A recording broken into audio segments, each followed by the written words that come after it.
has not said what they believe caused this nationwide outage. What are the possible, I guess, causes that are being looked into? Well, the key word you just said is nationwide. You usually see this sometimes in a local area based upon service in Miami or Chicago or somewhere in that instance. But in this case, it's nationwide. So there's two suspects that could be in play. One, we have an overloading of the system. You can't hand off calls, and there's an issue inside the wireless network that AT&T is working off of. When they're putting out 5G, what the issue is right now, the infrastructure is overloaded. When you get that overloaded capacity, you have issues. Basically, think of it like a bunch of cars on the highway. The more cars you put on the highway, you slow down, then you come to a stop, and then nobody can move. The other possibility, which I hope it isn't, but when you have this kind of major outage across the country, it's a possibility of a cyber attack on the actual wireless network. And with 5G, because you're spreading that network farther and farther, you have more exposure, and that allows culprits to get inside that network and cause issues. What about the length of time? Because this has been going on for several hours. Is it something that normally would be fixed fairly quickly, or does it kind of depend on the situation?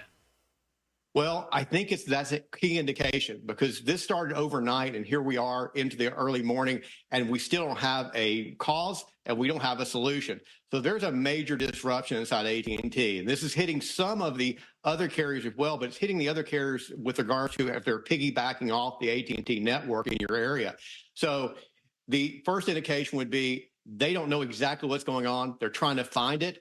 And that's not a good place to be if you're AT&T or any other carrier using an AT&T network. So right now, I don't think it's going to get better anytime soon, because it seems like the growth of the outage is expanding, not contracting.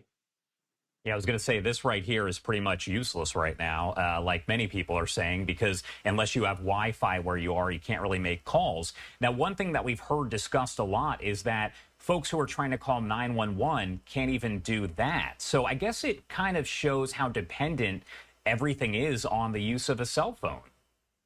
Yes, people take a cell phone service for granted. And I tell people, cell phone service used to be looked at as a luxury. It is our fourth utility. Communications for everyday usage, business usage, and as you mentioned, emergency services are vital. And this is why we see the fragility of the actual networks. Right now, the infrastructure is not built out enough for the network capacity that we're showing out there. We're pushing too much data and don't have enough cell towers, et cetera. And the cell towers we have need to be upgraded, and they're very valuable, but they're not upgrading them to have the capacity to meet our needs. So we're having a situation by which we're seeing some of that results right now. And the interesting thing is AT&T here recently is trying to get rid of landlines across the United States, which impacts lower income and rural areas. So think of this: if you don't have a landline and your cell phone goes down, where do you go to communicate with anybody, more or less 911 services?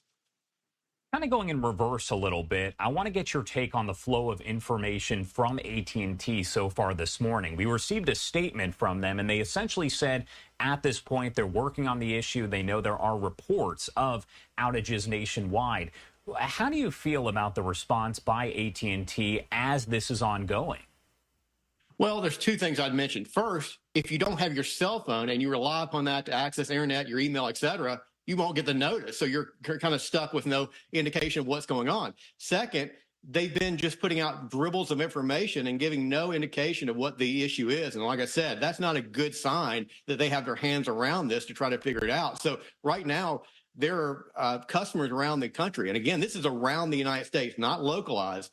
And they don't know what to do. And they're having to rely upon other means of communication. And that puts everybody into some troubling situations, just if you want to communicate with your kids, your loved ones, et cetera. But as I mentioned, if you have an emergency situation or a vital situation, you may not be able to connect with 911. You may not be able to connect with people that need to get to you. So this is very important. They get information out. AT&T gets information out through some means by which people can understand what the next steps are. Does this kind of indicate how fragile cell service is when you're talking about something that can happen to it and cause issues like this? We're talking about a nationwide outage. Yeah, as I mentioned before, people drive down the road, they see cell towers, they kind of overlook them, they see the situation in their wireless network, and they take it for granted.